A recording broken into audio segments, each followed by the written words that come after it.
Hello and welcome to the PocketGamer.biz podcast week in mobile games, where we discuss the week's news and attempt to provide some insights. I'm Craig Chapple, head of content at PocketGamer.biz. With me today, Aaron Astle, our news editor. Good to have you on the show again, Aaron. How you doing this week? Yes, hello. Yes, I'm doing a bit better this week. I thought for anyone concerned last week, I should show my shoulders are not so bright red anymore. I would say they have recovered. They don't look it in this light. They're a little bit tanned, but it doesn't hurt to lie down anymore, which is an improvement. That sounds like an improvement. Yeah, that's only good. Other than that, like for me from the last week, I went out with a friend to do some karaoke end of last week. I'm a biggest fan of karaoke, so I'm all for that. That's we'll have to try and do one together at a PGC in the future if there's another one in London or whatever. If there's one thing about games industry events, it's people always seem to find a karaoke right. as the after party. You yourself are very good at PGC London last year. I think it was it last year? Yeah, 24. Yeah, sadly, didn't Karaoke. get time to do any this year. But no, I always enjoy those. As myself, I've been out in the sun. That's about as exciting as it's been with some friends. This week has just been extremely busy with our events coming up. We've been working on the awards. I'm ready for the weekend, and obviously, which we'll go into shortly, just reporting on just a lot of news, very kind of depressing news, really, frankly, for the industry. Yeah, so there's been a lot. But otherwise, I'm going to see Jurassic World Rebirth tonight. I have no expectations. But I am a sucker for monster movies, so I'll go in, I'll watch it, and then I'll be like, that was okay. I don't know if I mentioned last time, I watched 28 Years Later recently, and that was good, but there's a big but, and the only, it's not really, I don't know if it's a spoiler, I'm not going to say anything details, but the end just made me think, like, did I even enjoy this film? There you go. The next 28 Years Later is out in January, I believe. So it's coming up thick and fast. It's not long. Yeah. So I'll still go and see that. Like, it was a good film, I think. Right. So a few shout outs. So we got for our events, we've got PGC Summit Shanghai coming up July 30th. I did get my visa, so I'm going. And there'll be China Joy just after that as well. I think that we have some sort of deal there, so be sure to check that out. PGC Helsinki, October 7th to 8th. PGC Aqaba, November 8th and 9th. We've got the Mobile Games Awards during Gamescom in Cologne. We'll also have a PGC party out there, I think the night after. So keep an eye out for details on that. And by the time this podcast's out, we should have the Mobile Games Awards finalists out and voting ready. So be sure to check out the site. If it's up, I'll put a link in the description. Right.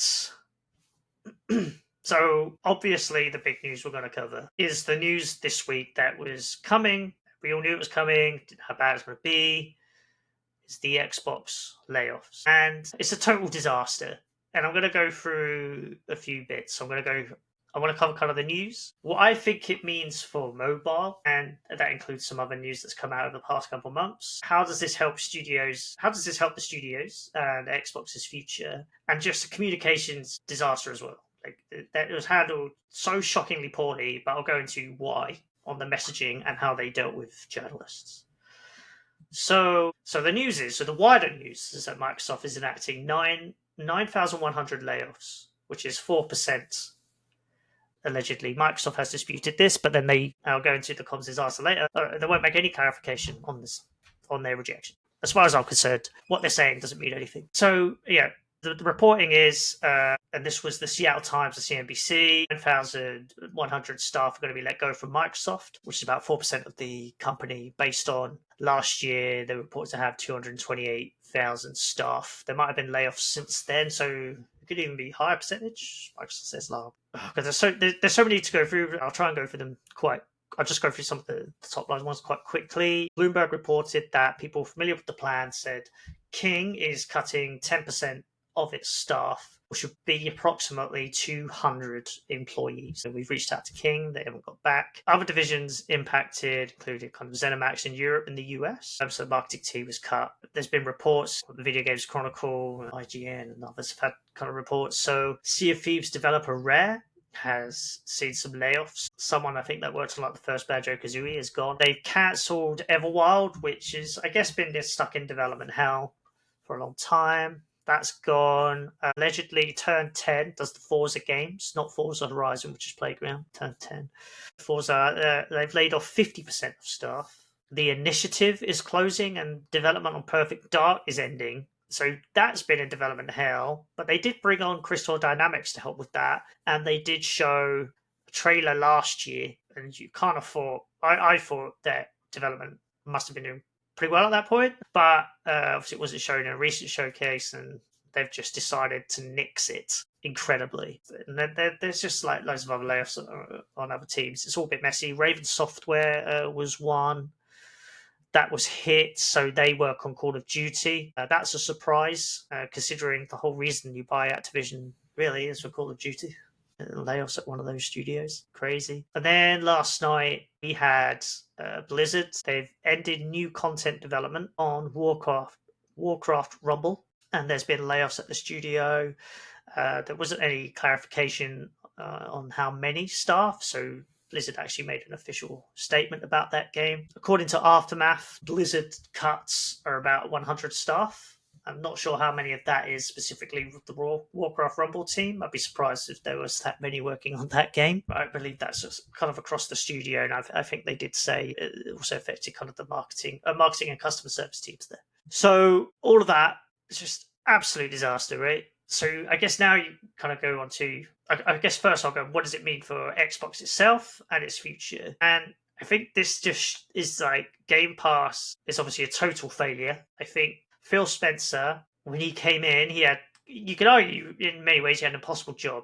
And there is a quote out there that I saw on a YouTube video from Laura Fryer, who's a former Microsoft exec. He was talking way back when, and he said like they lost the most with Xbox One. They lost the most important generation because that's when everyone got their kind of digital libraries online. And that was a massive failure, a very public failure, right? They kept talking about TV and they wanted to bring all media services together. They bundled the Kinect, which was an absolute mistake. So they lost that generation and they have never recovered. And one of the ways they thought they could do that was Game Pass. Clearly, if you're going to make this many layoffs within your company and subscriptions just aren't rising as quick as they need, the only result surely is to say that it hasn't worked at all. It is a good deal for players. I'm a hypocrite because I say that's not how people consume games. Because you kind of find one game and you play it. But I also use Game Pass because it is such an incredible deal.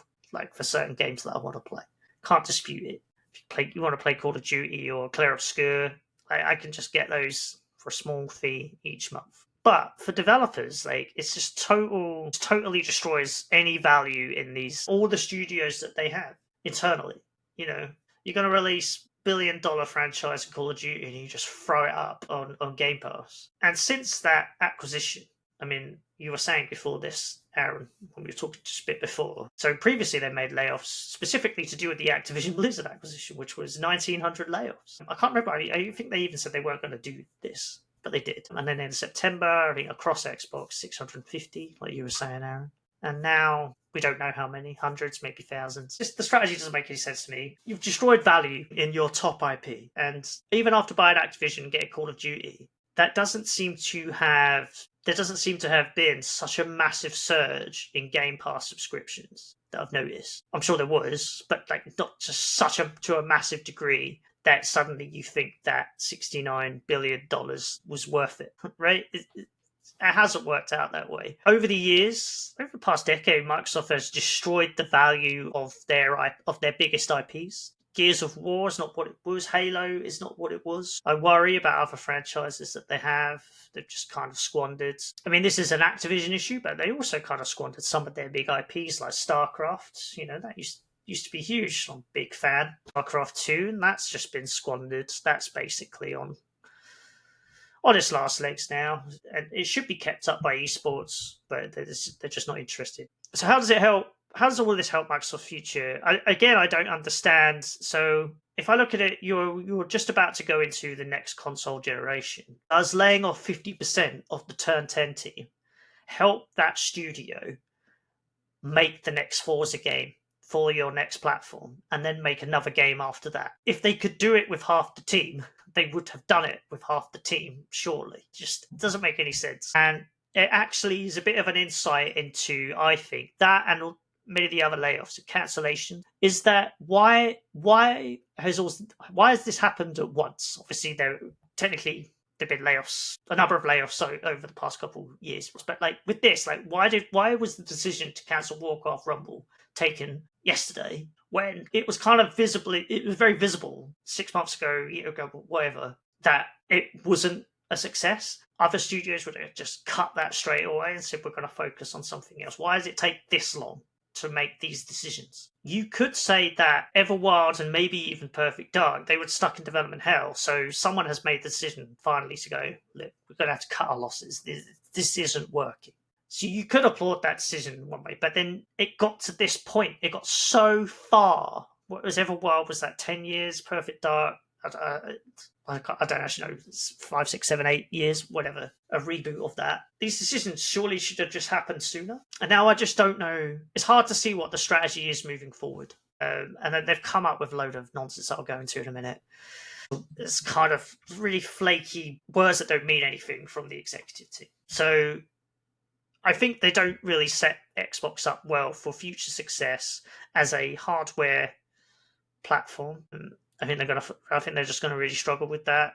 The Game Pass thing, and they've just announced that Helldive has been announced coming on Xbox, and Gears of War going on PlayStation. If your future is cross-platform, I mean, there's no reason to buy Xbox hardware, I think, other than Game Pass, but that hasn't got the traction that they need. And I think it's going to change in another generation. I think everyone's going to be like, well, I'll just get my PlayStation because I can also now play Xbox games on there. And maybe I'll get Game Pass. So the hardware division's kind of screwed. And I think they're going to have to get rid of, I'm not the only one says, obviously, but like serious questions about the future of a subscription service to actually create value at that company. And this hasn't worked out. A bit about the mobile business. Sorry, everyone. Just I warned Aaron before. I had a few things I wanted to go through. So a few words about the mobile business. So 200 cuts at King, cancel Warcraft Rumble. I think there is no... They'll prove me wrong in a couple months, I'm sure. I think there is no room for mobile at Microsoft. So I'm not saying that they're going to get rid of King. King is a cash cow, right? When it was Activision, I think it was like 50% of revenue was basically come from King and Candy Crush. I think laying off 200 people, I guess there's two sides to that. Well, a few sides. So it's obviously really bad for the staff there. Like, and across the company, everyone must be like, what the hell? Again, that's not good for your long-term prospects. I think staff will be kind of worried, especially this is the latest, about just the long-term vision, which there doesn't appear to be one. But if you're making these layoffs at a company that's extremely profitable, that's concerning. You could argue that King does have some games that they aren't Candy Crush Saga, they aren't Candy Crush Soda Saga. They don't make that much money compared to the billion-dollar games that they should be aiming for. So maybe there's an argument to be made for some cuts at a company that employs 2,000 people. One of the problems with King as well is that, again, it's a cash cow. They're very successful. That's not the issue. It's that is not the company that is going to translate any of Microsoft's IP to mobile.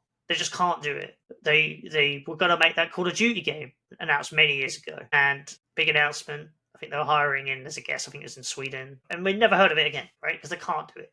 They've tried mid-core loads of times. They can't do it. They did Crash Bandicoot and it was a flop. So King is basically very focused on it can make these amazing puzzle games that, frankly, the franchise has also had diminishing returns for Candy Crush. But ultimately, it is one of the biggest top-grossing games on Earth and does need a big team behind it. I just think King's not the one to help expand it in any way really properly into mobile if that's what it wanted. So its future is, if it wants to do that, it's going to have to be partnerships like it did with Tencent. It's like Activision did with Tencent for Call of Duty Mobile. And then it tried to sort of cut Tencent out with Warzone and that failed completely. Then the Xbox Store, let's talk about that quickly. We've only ever heard Cerebon talk about it kind of on stage, basically. And then there was like a web page for it at some point, and it was supposed to come out in a year ago.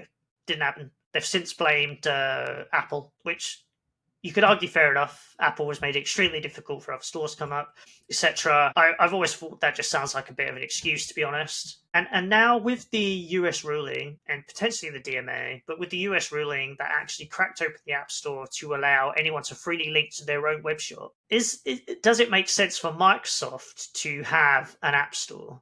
But I don't think it does, especially not an Xbox Games Store.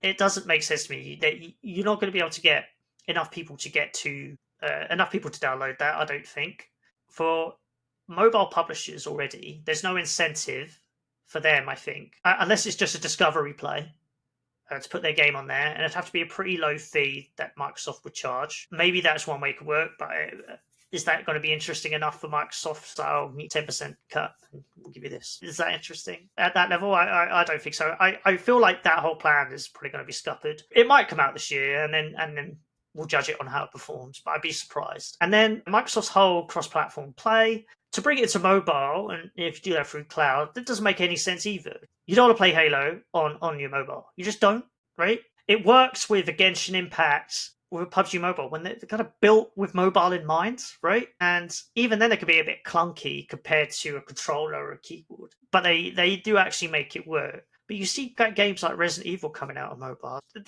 They do absolutely nothing. You can't charge someone £80 to play on their mobile. They're not going to want to do it. So you just rule that out. The only way that people do it is on a tablet or controller, maybe while they're out. So that part of the strategy doesn't work. The ROG Ally, I think, is potentially a waste of time if the cost is going to be super, super high. So there's a whole strategy there that I think mobile doesn't make sense in Microsoft's future. So I want to start with the comms disaster, and that is that we, after I put the story out yesterday, Microsoft PR agency gets in touch, and they lead it with the header, and then they say, we spotted your article and wanted to check whether you received the full and most up-to-date information from the team regarding the recent organizational changes at Microsoft. Okay.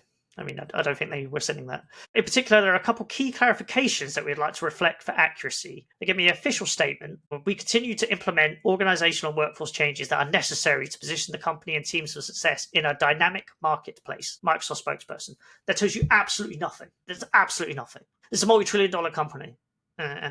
And they're being vague about marketplace conditions. Yeah, we know the market struggle. This is absurd. And then they went, just clarify a few points. Sorry, the overall impact represents less than 4% of Microsoft's global workforce. I asked clarification on that. They didn't provide any.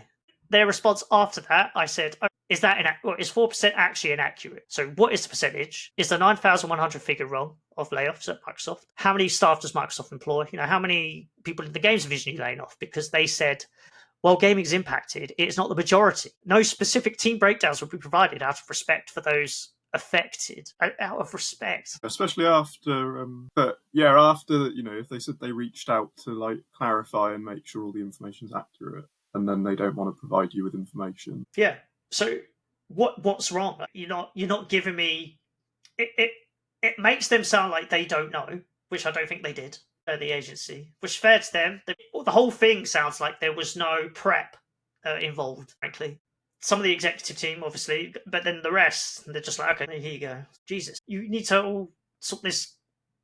They have a core team that sorts this out beforehand, preps, and then it's ready. And none of that has happened. We reached out to King, they didn't get back to us about the layoffs. And then after I asked those questions to clarify things, they said, thanks for getting back. We have nothing more to share beyond what is noted by Phil Spencer and Matt Bootie's emails. And they didn't provide me the emails. They linked me to two Variety stories. So basically, what they're trying to do is they're saying, here's the correct information of another Variety, not having to go to the journalist, but of another site that repeated some of their claims that they've made to us. But why are they linking me to a media outlet with the quotes for Phil Spencer and Matt Bootie? Why not just send me them?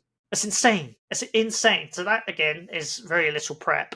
And then the last thing I want to say, and I'm going to go through the statements that were made. Okay, so here's Phil Spencer's memo. Today we are sharing decisions that will impact colleagues across our organization. To position gaming for enduring success and allow us to focus on strategic growth areas, we will end or decrease work in certain areas of the business. and follow Microsoft's lead in removing layers of management to increase agility and effectiveness. Out of respect for those impacted today, the specifics of today's notifications and your organizational shifts will be shared by your team leaders in the coming days. So all this is being reported and people are not knowing. And then there were reports of people, staff, like looking at their Slack, seeing it get shut down, and then they assume, oh, maybe I've been laid off faster straight away. There's no proper communication. I know it's a big organization, but there's surely a better way to do this. I recognize that these changes come at a time when we have more players, games, and gaming hours than ever before. Our platform hardware and game roadmap have never looked stronger. The success we're seeing currently is based on tough decisions we've made previously. Why are you're trying to insert into this terrible announcement, right? And they're talking about respect for staff. And you've clearly had failures that you're making yet another round of layoffs. And at this scale, you're cancelling games. And you're talking about success. There's no success here. It's total failure. And it's disrespectful to say, we're doing really well, but we're going to lay off staff. Like, that itself is disrespectful. As a comms, that's terrible, I would say. We must make choices now for continued success in future years, and a key part of that strategy is the discipline to prioritise the strongest opportunities. We will protect what is thriving and concentrate effort on areas with the greatest potential while delivering on the expectations the company has for our business. This focused approach means we can deliver exceptional games and experiences for players for generations to come. I kind of said already, like that, it's hard to see how some of this really sets them up well for the future. When you're kind of cancelling games, laying off teams, surely that actually makes it kind of harder to kind of fulfill this mission. It makes it more difficult. Prioritizing our opportunities is essential, but that does not lessen the significance of this moment. Simply put, we would not be where we are today without the time, energy, and creativity of those roles who were impacted. These decisions are not a reflection of talent, the creative dedication of the people involved. Momentum is not accidental. It is the result of years of dedicated effort from our teams. It talks about HR. It says thank you.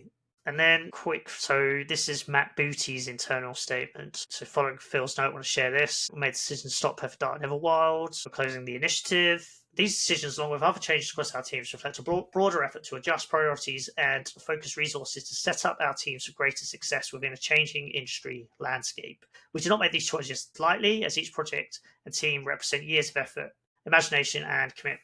Our overall portfolio strategy is unchanged. Build games that excite our players, continue to grow our biggest franchises. Well, you've just hurt Forza. You have got rid of Perfect Dirk. I mean, well, you got rid of Everwild. It's not one of its biggest franchises, I guess. We have more than 40 projects in active development, continued momentum on titles shipping this fall, and a strong slate headed into 26. And then right at the end, it says, I believe in the strength of our teams, the direction we're taking on the path ahead. But I was speaking with Alex, who does PC Games Insider, and he was making point. Just like one of these things that's wrong with this is they keep talking about this vision of the future rather than the now, and the future is just out of grasp. It's not there, and this kind of commentary is just kind of embarrassing for them to do. So I worry about Xbox.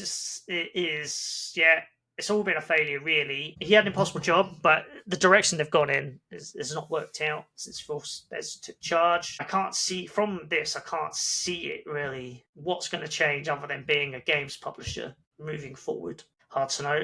And within Microsoft, man, like, their focus is now on AI, but they obviously showed a lot of backing in Xbox. You know, $69 billion acquisition of Activision. They bought Bethesda. They spent a lot of money, and now they're just kind of tearing it all apart. And I think it's almost like the leadership at Microsoft is kind of given up. So yeah, good luck to everyone that's been affected by this, and that is also still there. I don't want to say it's just not great. Will this be the last set of layoffs? I think it's the same commentary every time. That will set us up for future success. And each time when they laid off 1,900 staff, 650 staff, it didn't lead to a better future. Okay, I'm done. Bouncing off that point, like you said earlier, it's sort of hard to see how laying off people on that scale can lead to bigger and better things project-wise, and if these teams could have made great games with a fraction of the team size, they probably would have done already. Just getting rid of people, it's not really evident how that's going to improve their output, really. It's just trying to cut costs. Yeah. I just think what hasn't happened in this disaster so far is that no one on the executive team has taken the fall for this. And at this point, that has to change. And the other question I had was who is making this decision to do this? Because if the executive team is still there and they're making this decision, but they've already had past failures, why do we think that that's going to change in the next 10 years with the same team? And so if Microsoft does get rid of this leadership team, well, now the decisions that have been made affects what the next leadership team does moving forward. So I guess you assume that it's pressure from the leadership at Microsoft on the Xbox team to do this. Yeah, so there's a few reasons there and more reasons that raise questions about the decisions that have been made, why they've been made, and why none of the leadership team is taking the fall. Because ultimately, apologies, their heart goes out to the team. They're all empty words when you do it repeatedly. Obviously, layoffs do happen. Mistakes happen from leadership, and sometimes there has to be honest discussions, and then they try and turn the ship around with the experience that they've now got and the knowledge they've now got. But when it keeps happening repeatedly for a decade, but particularly over the past few years, yeah, it's just not the way to. It just seems.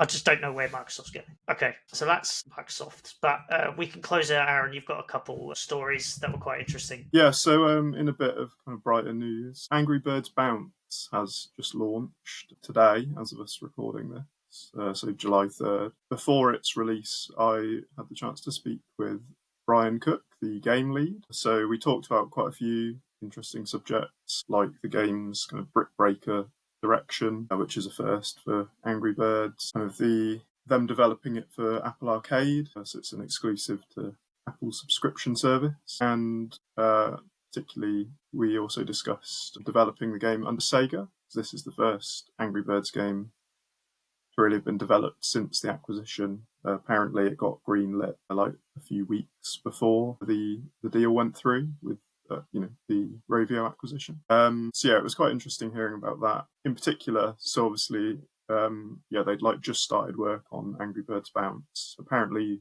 ideas had been floating around for about 18 months before they actually kind of settled on we're going to make like a brick breaker game for Apple Arcade, and then the Sega acquisition went through. But moving forward, it was quite noteworthy that so Brian Cook said that basically Sega now has to greenlight Rovio projects. If Rovio can ideate and come up with whatever possible projects they want. It's still a very independent thing, but yeah, apparently they do have to take it to Sega for approval to make something new, which I guess you'd maybe think Sega's not likely to tell them no.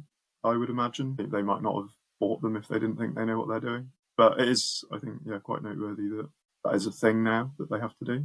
And he also said the kind of closeness that Sega will work with Rovio is going to depend on the project. So like Angry Birds Bounce, they've been quite hands-off, but available if Rovio's had any questions or whatever. I did ask kind of on that basis whether Rovio's kind of considering broadening beyond mobile and kind of getting Sega's support there, which there's nothing concrete apparently in that regard. Brian said that he thinks right now in the industry everybody is looking for opportunities, but he's not aware of anything like that. So not a hard no, but it sounds like Rovio's probably sticking to mobile for the foreseeable future. As you were saying, the most interesting thing from this that stood out to me was the green lighting, because when we spoke to Rovio last year, an executive, they were saying basically that they'll retain their independence, and from this statement, that's not quite true. Obviously, the ideas are allegedly like their own independent ones that they can ideate. Although, obviously, as we know with Sonic Rumble, which turns out it's actually made by Sega, they got Rovio's team to help publish that and provide some of the publishing operations for that. Because they also get told what to do, which kind of makes sense. You've been acquired. I guess these things depends on company, but maybe that that's part of the strategy, right? I'm not much to criticize that. Yeah, then just like similarly, the new parent must approve of any contract before it could be signed, and the level of Sega's involvement like pen project. It's just weird that Rovio can't just be like, we're going to do this. Or rather, we're doing this, and then that's it. Maybe I'm making more of it than it is. It could just be Sega's like, yeah, sure, whatever. But it doesn't feel like that. It's like I don't know, broad discussions, I guess. But yeah, that was the biggest interesting take for me. I think if I was to look at since the deals happened, oddly Rovio's if you just looked at estimates, there could be reasons for this. Maybe we don't see some revenue now because it goes through Rovio's own direct-to-consumer platform. Revenue has kind of tumbled since 2023, really, to now. They still make money, obviously, but they're not making what they were in 2022. Like, between 2017 to 2022, it looks like they were making more money from their games business than they are now. Obviously, we have the new Angry Birds movie coming up. I guess we'll see how that does, and how worthwhile that'll prove to be. But it's interesting that they're doing it. But yeah, that stuck out to me. Yeah, like I do wonder really, and say whether Sega would, whether they might bring a project and then Sega's just like, no, we don't like it, you're not doing it. Like, in a way, I can't really see that happening. But you're right. Like, I guess technically, they can do that if they just don't want Rovio to work on something. Yeah, I saw all those very different cultures, business cultures. Although they were trying to tell me before that there wasn't maybe that much difference, a clash of cultures. But I feel like there is, having worked at Nintendo between Europe, the US, and Japan. I can tell you that company cultures across those three countries were extremely different. Right, very quickly, one bit of news, but we went, so it's about Apple and the DMA. So we did actually speak extensively about Apple last week, and I think we actually covered off quite well, kind of the DMA and how Apple's kind of treating regulations and its future, etc. But it's worth just going through some of the terms. So Apple has, in its words, to comply with the Digital Markets Act. This isn't compliance, really. This isn't actual compliance with what the DMA wants. But they've already made their very confusing European business terms just exceptionally more confusing. Right, so I'm just going to read the article because it is actually impossible to get my head around some of this. So under the new terms, publishers are able to link out to off-store payments. New rules include an initial acquisition fee, store services fee, and the core technology commission, which is different from the core technology fee, but also the same. It's different. The initial acquisition fee charges 2% when a customer purchases digital good or service from an actionable link from an app within a 6-month period. So if you link off-store, 2%. Meanwhile, the store services fee is paid on all purchases that occur within 12 months of an install. This is split into 2 tiers. Tier 1 charging a 5% fee with reduced app store features, and it's mandatory for apps communicating and promoting off-store offers. Unavailable services, if you're on that, include automatic app updates, ratings and reviews, app tags, app store featuring, which I guess no one really cares about anymore, and marketing. So they have this full list. Check out the store kit. It's insane. So now Apple is really slowly positioning the fees, the 30% fee, as they're trying to package it in different levels. So eventually they'll be able to go to the courts and say, well, look, we still deserve 20% because that's what we charge for this. They can use their own payment system. Eventually, this is how I envision it will happen once they finally have to relent. I'm picturing what's in Apple's minds, not in anyone else's, just Apple's and their strategy. And eventually they can go, right, okay, yeah, 20% this, and we've already made clear that that's what we want, that's what we charge. I don't think I don't think the DMA will accept that. European Commission will accept that. I don't think that would happen in the US either if they tried to bring that there. I feel like in the US it looks like that ship's kind of sailed, but they are appealing. Anyway, there's tier 2 with 30% fee, which again gives you all the other stuff. The Core Technology Commission, which charges a 5% fee. And by the way, the conspiracy theory that I think was put forward by Mishka at Destructive Fun, and I'll speak with Oscar Clark about this, it's the same thing. It's just like, it's Apple Games, this weird thing of they'll move games to that and then they'll treat that differently from the App Store so they can claim back their 30%. Notably, Apple Games is mentioned in an engagement category and is not included in the store services tier 1. So, something to watch if you're a conspiracy theorist. Jim Sweeney was obviously like, this is madness, basically. He labelled the new terms a malicious compliance scheme, and it's blatantly unlawful. He said it makes a mockery of fair competition in digital markets. I don't think we haven't heard the EU's response to this. If the EU doesn't agree with this, bear in mind that Apple's deadline to comply has passed. This was announced on the day of that deadline last week. Presumably, if this doesn't pass muster, Apple will receive more fines. And then we'll see also, once again, how much teeth the DMA has. If I find them 500 million, but that was probably speculation that was less because some reports are saying the European Union was worried about what the Trump administration, how they would react. Given that it's been cracked open in the US, maybe that won't be so bad here, but I think a fine that's big, not just the rules, but the fine, and any words about taxes, but that could be the particular issue, because that will look like Europe's picking on one of the US's darlings, and maybe Trump will get angry specifically about money. But if they say you're not complying, you need to do this or something. Anyway, so that's that big news. I don't know if you have any thoughts on that, Aaron. Apple's crazy. Yeah, it just sort of fits the general Apple trying to find any loophole it can, it feels like. Yeah, I can't think of anything too insightful to add. It's just sort of,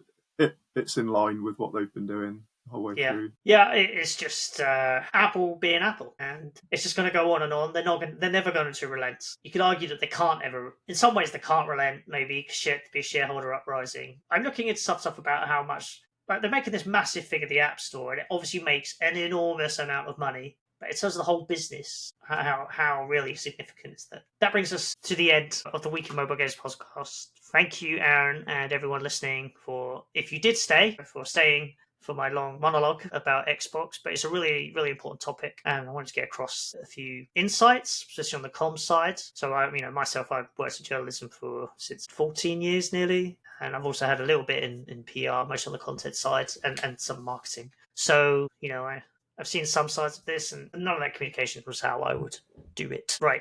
So anyway, everybody, thank you once again. Thanks for listening. Have a great weekend. We'll catch you again next week. Goodbye.